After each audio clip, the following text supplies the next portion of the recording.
여러분께 질문을 하나 드리도록 하겠습니다. 이 마음속으로만 대답하지 마시고 말로 이렇게 표현을 해서 대답을 해주셔야 됩니다. 여러분 지금 행복하십니까? 예, 지금 행복하세요? 한국말 잘 못 알아듣는 분들 계신 것 같아서 Are you happy? 제가 3번이나 똑같은 질문했는데 잘 대답을 못 하시는 분들도 계시네요. 그럼 뭔 이상한 질문 하나 싶어서 별로 대답하고 싶지 않은 분도 계실 것 같고, 내가 진짜 지금 행복한가? 그렇게 한참 고민하느라고 미처 대답을 못한 분도 계실 겁니다.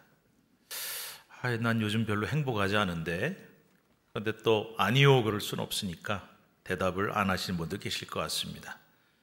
맞습니다. 지금 우리는 별로 행복하지 않습니다. 좀 더 정확히 말씀드리면 우리 대한민국 사람들이 별로 행복하지 않아요. 이 근거가 뭐냐? 세계 행복 보고서라는 게 있습니다. 여론조사 기관인 갤럽이 매년 한 140여 개 국가 국민들을 대상으로 조사를 하는데, 이 응답자들한테 6가지의 항목을 줘서 이렇게 대답을 하게 합니다. 그 항목이 뭐냐면은 1인당 GDP 얼마나 잘 살고 있냐, 건강한 기대 수명, 나 몇 살까지 건강하게 살 것 같아, 3번째가 사회적 지원이 잘 되고 있는 그런 사회인가, 4번째 삶의 선택의 자유가 있는가, 5번째가 중요합니다. 관대함이 있는가, 그 사회가. 6번째가 부패에 대한 인식이에요. 그러니까 암만 잘 살아도 우리 사회가 부패했다 생각하면 행복할 수가 없잖아요. 이 6가지 영역. 2025년 조사 대상이 147개국이었는데 꼴찌부터요. 147위 행복지수 꼴찌 나라 어딜까요? 아프가니스탄이라는 나라예요. 여러분, 왜 이 나라가 그렇게 불행한지 아시죠? 오랫동안 전쟁에 시달렸습니다. 압제에 시달리고 있습니다. 아프가니스탄 국민들이 참 삶에 지쳐서 너무 불행해요. 자, 그러면 거꾸로 1위는 어딜까요? 한번 보여줘 보세요. 이거 어느 나라 국기인지 아세요? 핀란드라고 하는 나라. 핀란드는 8년이나 연속 1위를 차지하고 있습니다. 신기하죠? 뭐가 그렇게 행복할까, 그 나라는. 자, 그러면 우리나라 대한민국 몇일까요? 대략 짐작이 가실 수도 있겠습니다만은 147개국 중에 58위입니다.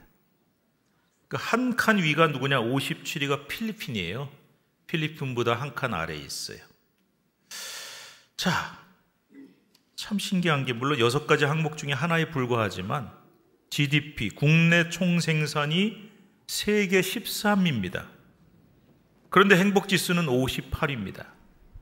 이 대한민국이 세계 10손가락 안에 들어갈 정도로 잘 사는 나라인데 국민들은 내가 별로 행복하지 않다라고 느끼는 것 같습니다.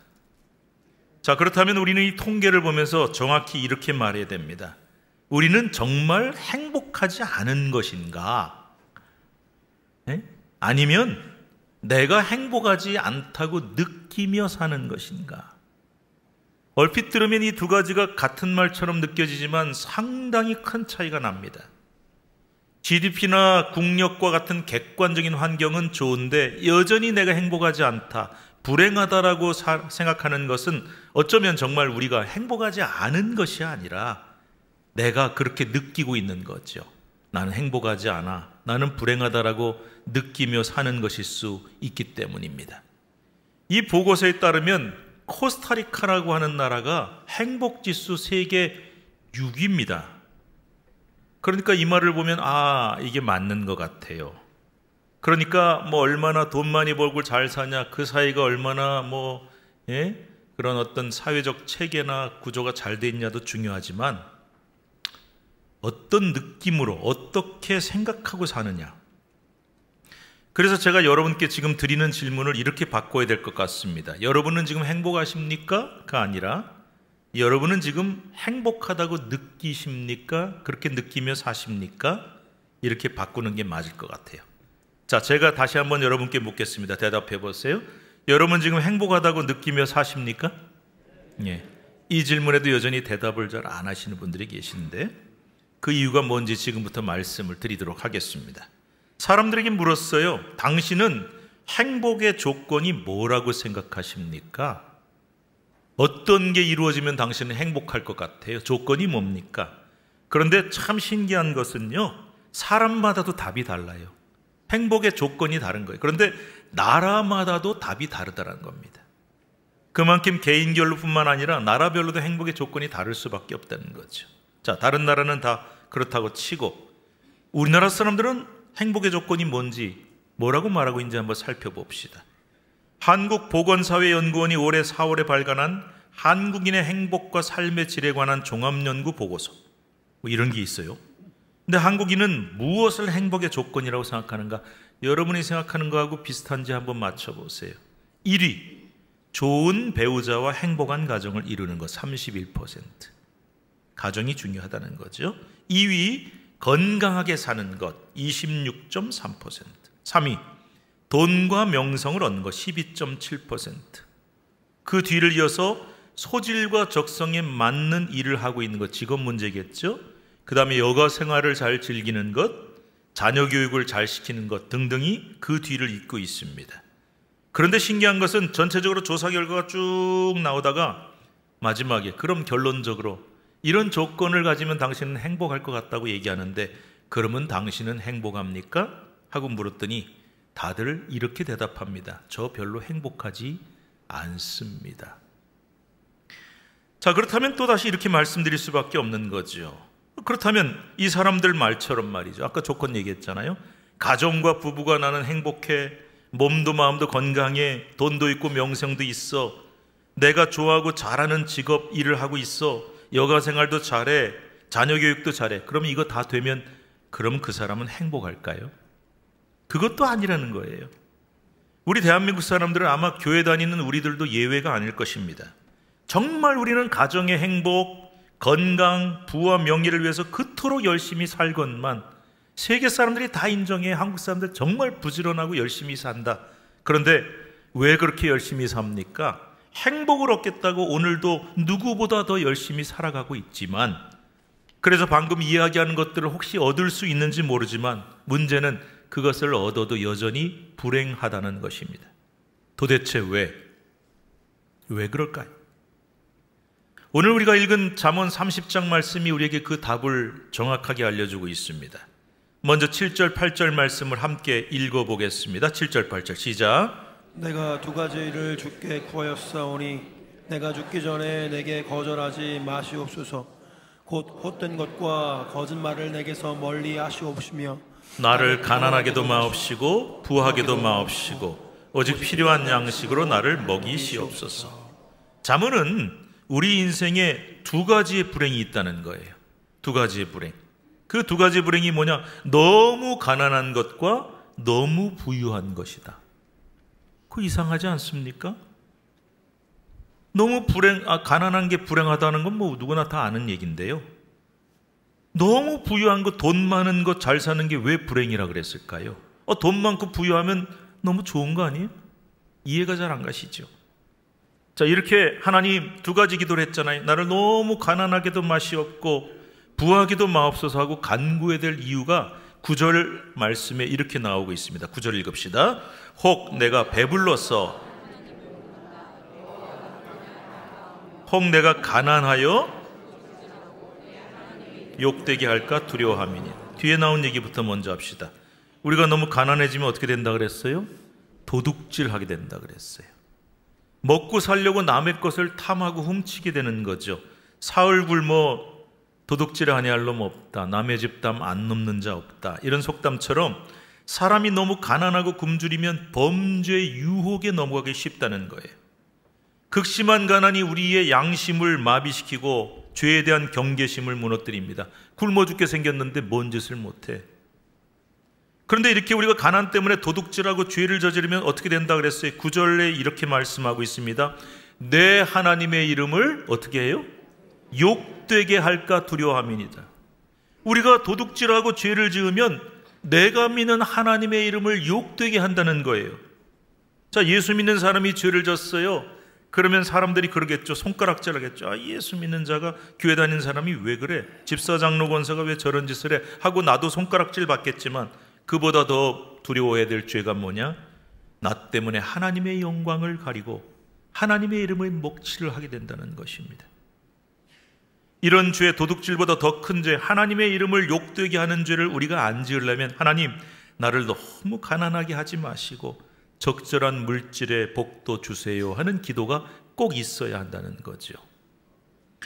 그런데 왜 가난한 것, 너무 가난한 것뿐만 아니라 너무 부유한 것도 불행이라고 했을까요? 잘 이해가 안 갑니다만은 그 답이 9절 말씀 앞부분에 이렇게 나오고 있어요. 앞부분만 읽읍시다. 시작. 혹 내가 배불러서 하나님을 모른다, 여호와가 누구냐 할까 하오며. 이게 무슨 뜻일까요? 내가 너무 부유하고 너무 배부르면 꼭 그런 건 아니지만 어떻게 되기가 쉽다는 거예요. 하나님을 모른다, 여호와가 누구냐 할까 하오며. 그렇습니다. 자칫 부유함은 우리로 하여금 교만과 불신앙에 빠지게 할 수 있다는 거예요. 우리가 너무 부유해지면 그것도 하나님의 은혜인데 그것도 모르고, 은혜도 모르고 내가 잘나서 내가 노력해서 번 것처럼 착각하기 쉽다는 거죠. 그리고 교만해지고, 그래서 나아가서 어떻게 되냐? 난 하나님 모른다, 하나님 없어도 나는 잘 살 수 있다, 이런 착각과 불신앙에 빠진다는 것입니다. 그래서 잠언은 부유함이 인생 최대 불행이 될 수 있다고 말씀하는 거예요. 사랑하는 여러분, 그렇습니다. 우리가 행복하지 못한 이유는 물질 때문만이 아닙니다. 더 정확히 말씀드리면 물질이 부족하고 가난해서 우리가 불행한 게 아니라는 거예요. 내가 돈이 없어서 가난해서 너무 불행해, 그게 원인이 아니라는 거예요. 자, 그렇다고 물질이 없고 가난한 게 행복이냐? 그것도 아니에요. 그래서 성경은 아주 분명한 답을 주고 계세요. 성경의 물질관이 뭔가 한번 같이 읽어봅시다. 적절한 물질이 행복의 지름길이다. 즉 적절하단 말이 여기 왜 들어가요? 너무 가난해서 죄 짓는 일, 남한테 피해 주는 일, 그거 하면 안 되잖아요. 그리고 너무 가난해서 하나님 일도 못하고 교회 다니기도 힘들다 그러면 얼마나 어려워요. 그러니까 너무 가난해도 하나님 영광을 가리게 되는 거죠. 그래서 하나님께 적절한 물질을 구하는 기도를 해야 된다는 거예요. 제가 여러분 물질 달라고, 경제적인 어려움을 해결해달라고 기도해야 됩니다 그랬더니 아유, 뭐 어떻게 하나님한테 돈 달라는 기도를 합니까? 이런 분도 계신데, 꺼리는 분도 계신데 그렇지 않아요. 여러분 이 기도 하셔야 돼요. 적절한 물질과 경제적 안정을 위해서 기도하십시오. 그런데 하나님이 그 기도에 응답하셔서 여러분에게 물질을 주시거들랑 여러분 어떻게 해야 되느냐? 잘 들으세요. 그거 나만 위해서, 오직 내 만족만 위해서 쓰지 마세요. 하나님이 주셨으니까요. 감사함으로 하나님을 위해서도 드릴 수 있어야 되고, 또 남들 위해서도 나누며 베풀며 사실 수 있기를 바랍니다. 여러분 중에 뭐 갑부 재벌 없으시죠? 나 혼자 쓰기도 넉넉치 않죠. 그러나 그것 가지고도 하나님 앞에 드릴 수도 있고 남을 위해서 베풀고 나눌 수도 있다. 그게 행복이라는 겁니다. 또 한 가지, 너무 부유하지 않게 해달라 그랬어요. 왜? 여러분 돈이 악한 거 아니에요. 돈 많은 게 죄 아니에요. 하지만 너무 부유하면 어떤 가능성이 있다고 그랬습니까? 혹시 하나님의 은혜를 잊고 감사할 줄 모르는 사람이 될까 두렵다 그랬어요. 꼭 기억하십시오. 성경적 물질관 중에 제일 중요한 게 뭐냐? 돈은 수단이에요. 수단. 목적이 아니에요. 그래서 잘 벌고 잘 쓰면 그렇게 좋은 게 없어요. 하나님 영광 위해서도 이 돈은, 물질은 최고의 도구가 될 수 있는 거예요. 그런데 내가 그 돈을 인생의 목적으로 삼고 숭배하는 순간, 돈은 세상에서 어떻게 되냐? 가장 무서운 뭐가 되냐면 돈신, 맘몬신이 돼요. 물신주의란 말을 맘모니즘이라 그럽니다. 이거 성경에서 나온 얘기인데요. 여러분, 돈이 나한테 신이 되고 숭배 대상이 되고 목적이 되면 어떻게 되냐? 하나님을 잊어버리게 됩니다. 은혜를 잊게 됩니다. 하나님은 세상에서 우상 숭배를 제일 싫어하시는데 우리가 돈 우상 숭배에 빠지게 되는 거죠. 그러면 우리는 하나님께 그 돈 때문에 버림받고 망하는 수밖에 없습니다. 이상하지 않습니까? 돈 벌어 부자 되고 잘 살려고 돈을 열심히 벌고 돈을 신으로 섬겼는데 그 돈이 오히려 우리를 망하게 하고 불행하게 만든다는 것입니다. 저는요, 지금까지 목회하면서 이 두 가지 종류의 불행한 사람들을 다 봤습니다. 너무 가난해지니까 안 되겠더라고요. 성도들 중에도 너무 가난하니까 교회도 못 나와요. 그리고 죄를 저지르기도 하고 남을 속이고 피해를 주기도 해요. 심지어 성도들끼리 속이고 피해를 주는 것도 봤습니다. 그거 정말 불행해요, 불행해. 그런데 반대로 돈 많이 벌었는데 부자 됐는데, 그래서 남들은 야, 하나님 축복받았나 봐, 부자 됐어, 다 부러워하는데 그 돈 때문에 신앙생활로부터 멀어지고 하나님으로부터 멀어지는 분도 봤어요. 집사님, 교회 열심히 나오시더니 요즘에 왜 이렇게 안 보이세요? 왜 교회 안 나오세요? 목사님, 사업이 너무 잘 돼요. 여러분, 이게 행복일까요? 불행이죠.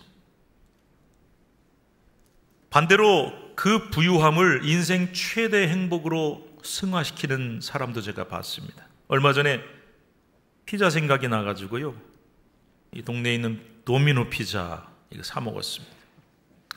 아주 중요한 정보를 하나 알려드리겠습니다. 요즘 도미노 피자를 목요일에 직접 가서 방문 포장하시면 1+1 한 판 더 드립니다.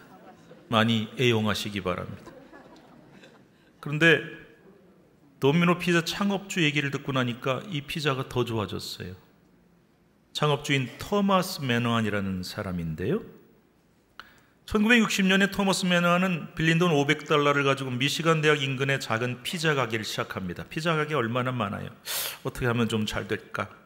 그래서 아이디어를 냈어요. 피자 업계 최초로 따뜻한 피자를 30분 안에 배달하겠습니다. 이 전략. 요즘은요, 이거 당연한 얘기죠. 우리나라 배달의 민족 아닙니까? 그냥 시키면 순식간에 따뜻하게 옵니다. 그런데 그때는 그게 있을 수 없는 일이에요. 그 전략으로 성공을 해서 도미노 피자가 피자업계 세계 2위의 대기업이 됐고, 그만큼 창업주의 재산도 눈덩이처럼 불어납니다. 프로야구 구단이 인수하고 초호화 요트를 사고 헬리콥터를 사들이고 남부럽지 않게 호화 생애를 영위하던 이 매너한의 인생이 전에 한번 말씀드린 적이 있거든요. 한 권의 책 때문에 확 틀어지게 되는 거예요. 나니아 연대기의 작가로 유명한 영국의 소설가이자 평론가 C.S. 루이스의 신앙서적 순전한 기독교라는 책을 읽다가 인생이 확 뒤집어집니다. 그는 이런 생각합니다. 하나님이 이렇게 나를 축복하셔서 물질 주셨는데 이거 도대체 그동안 누구 위해 쓴 거야? 그래서 하나님을 위한 사업에 자신이 번 돈을 쏟아붓기 시작합니다. 대학을 설립하고 많은 신앙사업에 자신의 재산을 쓰게 됩니다. 그리고 1998년에는 자신의 도미노 지분을 $10억 넘기고 경영 일선에서 물러가는데, $10억 그래도 하나도 안 놀라십니다. 10억 원이 아니라 $10억. 그런데 그 $10억 재산이 점점점 줄어서 $5억 이하, 절반 이하로 줄었답니다. 그런데 너무 행복하다고 그래요. 계속해서 거액을 자선재단에 기부했기 때문에 재산이 확 줄었어요. 그런데 그는 돈 자체가 행복이 아니라, 내가 많이 소유하는 것이 행복이 아니라 그것을 하나님의 영광을 위해 어떻게 잘 쓰느냐가 진정한 행복임을 깨달았기 때문에 재산은 점점 줄어도 점점 더 행복한 사람이 될 수 있었던 겁니다. 그렇습니다. 여러분, $10억 없으시죠? 저도 없습니다. 그러나 그만큼을 가지고 있느냐가 중요한 것이 아니라, 그러고 있다가 그 돈 때문에 불행해지는 것이 아니라 거꾸로 돈으로 행복해지는 방법을 그는 알았던 것입니다. 자, 이렇게 오늘 우리가 읽은 잠언 30장은 우리에게 물질로 인해 불행해지지 않고 행복해지는 방법이 무엇인지를 말씀하고 있어요. 나아가서 잠언 30장은 물질이나 소유뿐만이 아닙니다. 꼭 돈 얘기만이 아닙니다. 우리 삶의 모든 영역에서 우리가 왜 절대 행복해질 수 없는가, 왜 나는 항상 불행한 사람이 될 수밖에 없는가, 그 이유가 뭔지를 분명히 설명하고 있습니다. 잠언 30장 15절 16절 말씀 다 함께 읽읍시다. 시작. 거머리에게는 두 딸이 있어 다오다오하느니라. 족한 줄을 알지 못하여 족하다 하지 아니하는 것 서너시 있나니 곧 스올과 아이 베지 못하는 태와 물로 채울 수 없는 땅과 족하다 하지 아니하는 불이니라. 잠언 30장을 쓴 분은 지혜자 아굴입니다. 참 재미있는 예를 들고 있는데 거머리 얘기입니다.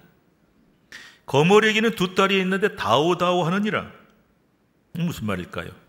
여러분 거머리 아시죠? 아유, 사진만 봐도 징그럽습니다. 피를 빨아먹는 징그러운 거머리입니다. 그런데 이 거머리의 특징이 뭐냐? 계속 피를 빨고도 만족한 줄을 모른다는 거죠. 과학자들에 의하면 실제 거머리는 자기 몸 크기의 3배 이상 부풀어 오를 때까지 계속 피를 빨아먹는다고 합니다. 심지어 10배까지 빨아먹는 거머리도 있다고 합니다. 그런데 오늘 본문에 보면 거머리의 두 딸이란 말, 이거 상당히 무슨 말인지 잘 모르겠습니다. 정확하지 않습니다. 그러나 학자들은 대개 이렇게 말합니다. 거머리의 몸에 부착된 빨판, 이거 사진 징그럽죠. 2개가 있는데요. 나중에 알고 보니까 하나는 피 빠는 데 쓰고 하나는 딱 달라붙는 데 쓰는 거죠. 이 2개가 바로 거머리의 두 딸이라고 봅니다. 근데 이 2개의 빨판을 가지고 딱 달라붙어서 피를 계속 빨아먹는데, 그러면서도 피 빨면서도 뭐라고 계속 말을 한다는 거예요? 다오 한다. 제가 옛날에 성경 읽다가 이게 무슨 말이지? 어느 나라 말이지 싶었는데 영어 성경 보니까 명확합니다. 이렇게 나옵니다. Give me예요. 만족이 없이 계속 give me 달라 계속 달라 이렇게 외친다는 겁니다. 그리고 그 뒤에 도무지 만족을 모르는 몇 가지 예를 들고 있습니다. 여러분, 왜 8절에서 너무 가난하게도 마시고 부유하게도 마시라는 기도를 한 다음에 이 거머리 얘기가 나왔을까요? 한마디로 명확합니다. 거머리 같은 인생이 되지 말라는 거예요. 우리가 거머리처럼 물질에 대한 만족과 감사가 없으면 부유해도 불만, 그래서 또 죄짓고 가난해져도 죄짓는 그런 사람이 된다는 뜻이에요. 그리고 아무리 돈을 많이 벌고 부자가 돼도 결국은 얼마나 명확한지 몰라요. 거머리 같은 부자가 되고 만다는 겁니다. 거머리가 남의 피를 빨아먹고 사는 것처럼 평생 돈 벌겠다고 부자 되겠다고 남의 피를 빨아먹고 돈 버는데 수단 방법을 안 가리는 사람이 되고 만다는 거죠. 우리가 사는 세상에 이 거머리 같은 부자들이 참 많습니다. 또한 평생 만족과 감사가 없는 인생, 거머리가 아무리 피를 빨아도 만족이 없고 계속 다오만 외치는 것처럼 우리 하나님 믿는 사람들이 평생 하나님이 아무리 우리에게 주셔도 만족이 없고 감사도 없는 거머리와 같은 인생이 되면 나는 결국 세상에서 가장 불행한 사람이 되고 만다는 것이죠. 반대로 만족하고 감사가 있으면 부유하면 부유한 대로 하나님 감사합니다, 하나님 주셨습니다 하고 하나님의 영광을 위해 쓰는 사람이 될 수 있고, 가난하면 가난한 대로 감사하면서 살고 죄 안 짓게 될 수 있다는 거죠. 그래서 물질의 많고 적음보다 내 마음의 상태, 믿음의 상태가 더 중요하다는 것입니다. 사랑하는 여러분, 저는 여러분이 다 물질의 복을 많이 받아서 부자 되시기를 축복합니다. 아멘 하셔도 됩니다. 부자 되시기를 축복합니다. 그런데 여러분이 기도하고 제가 축복을 했더니 하나님이 진짜 물질을 많이 주셨어 그러면 이거 하나만은 잊지 마세요. 물질은, 돈은 많고 적음이 아니라 그랬어요. 그것을 어떻게 벌어들이느냐, 방법, 어떻게 소유하고 그것을 어떻게 쓰느냐에 따라서 그 돈이, 그 물질이 내 인생의 가장 큰 행복의 수단이 될 수도 있고 반대로 가장 큰 불행이 될 수도 있다는 것을 잊지 마십시오. 물질뿐만이 아니에요. 앞서 대한민국 사람들이 행복의 조건으로 생각하는 게 뭔지 제가 소개했지요. 가정과 부부가 행복해야지, 몸이 마음이 건강해야지, 돈도 있고 명성도 얻어야지, 내가 좋아하는 잘하는 직업 그런 일을 해야지, 여가 생활도 잘해야지, 자녀 교육도 잘해야지, 이 모든 게 진짜 우리를 행복하게 해줄 수 있을까? 물론 행복하게 해줄 수 있죠.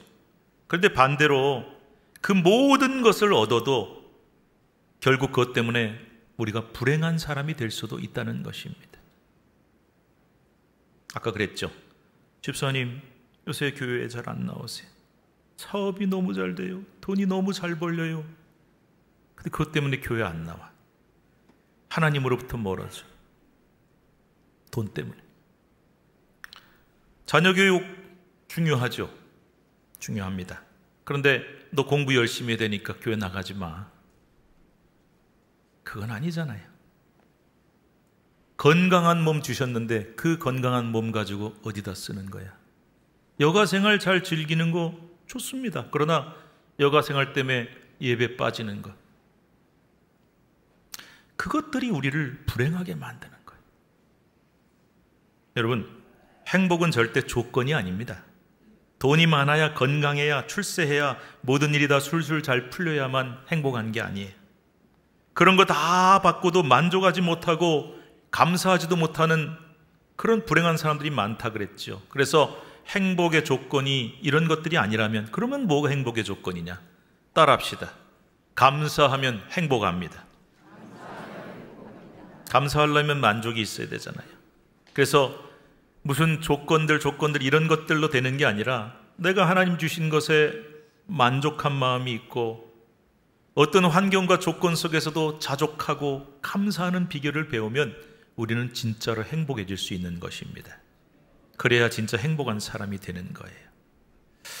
사랑하는 성도 여러분, 제가 이번에 이렇게 좀 다치면서 이게 이제 멍이 자꾸 밑으로 내려오더라고요. 눈 안 다쳤으니까 참 감사한데요. 이 홍난 멍이 계속 내려오는데 이게 좀 분칠도 좀 하고 그랬는데 그래도 좀 보기는 안 좋죠. 이번에 제가 다치면서 하나 깨달은 게 있어요. 뭐냐? 신천교회에서 목회하는 나는 참 행복한 목사로구나. 다쳤는데 왜 그런 소리 하세요? 목사가 부주의해서 다치면요, 사실 그렇죠. 뭐 자다가 침대에서 일어나다가 어쨌든 넘어지고 다쳤으니까요. 그런데 그거 좀 조심 좀 하죠. 도대체 왜 다쳤대? 다쳐서 설교도 못 하잖아 하고 핀잔 주는 교회들, 그런 교회가 세상에 있을까? 저는 그런 경험을 해봤거든요. 근데 여러분은 저한테 그러지 않으셨어요. 제가 이렇게 표현하면 어떨지 모르겠는데 제가 너무 미안한 마음이 드는 거예요. 제가 부주의해서 다쳤는데 여러분이 정말 진심으로 저를 걱정해 주시고 또 속히 쾌유하게 해달라고 온 성도가 기도해 주셨어요. 그래서 제가 심력 끼쳐서 죄송합니다. 이거 제 진심이에요. 정말 제가 죄송할 정도로, 미안할 정도로 너무 감사해요. 그래서 신천교회에서 목회하는 저는 참 행복한 목사로구나 하고 깨달은 겁니다. 또한 신천교회에서 신앙생활하는 여러분들도 참 행복한 성도들이십니다. 근데 좀 이상하지 않습니까? 다쳐보니까 내가 행복한 사람이야. 물질이 없어져 보고 나니까, 몸이 좀 아프고 나니까 내가 정말 행복한 사람이구나, 그렇게 깨달을 때가 너무나 많은 거예요.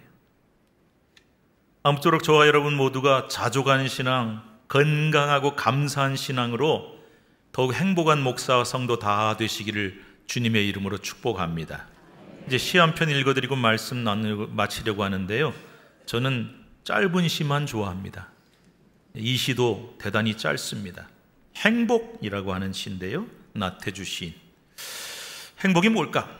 저녁 때 돌아갈 집이 있다는 것, 힘들 때 마음속으로 생각할 사람이 있다는 것, 외로울 때 혼자서 부를 노래 있다는 것.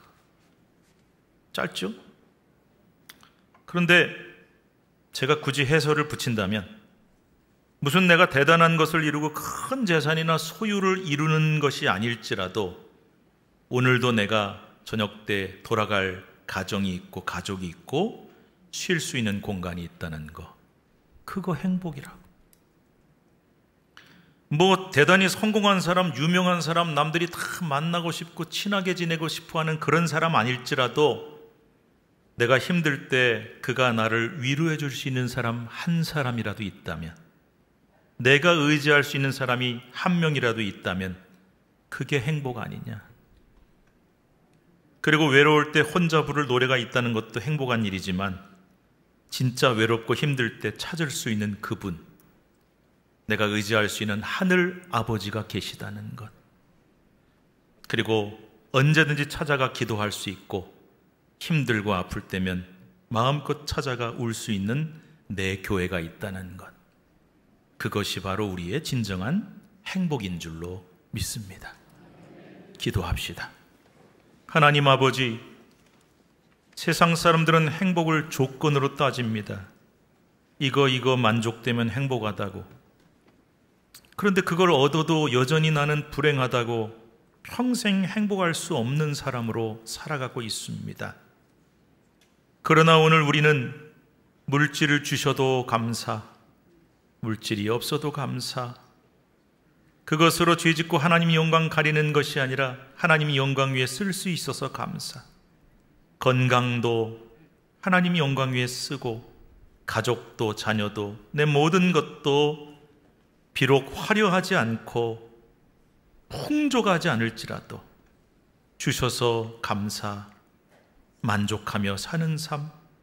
주님, 진정한 행복은 내 마음속에 있음을 깨닫게 하시고 오늘도 힘들고 어려울 때 의지하고 생각나는 사람 한 명만 있어도 좋지만 영원히 내가 의지할 수 있는 그분, 하늘 아버지가 나의 아버지이심을 감사드립니다.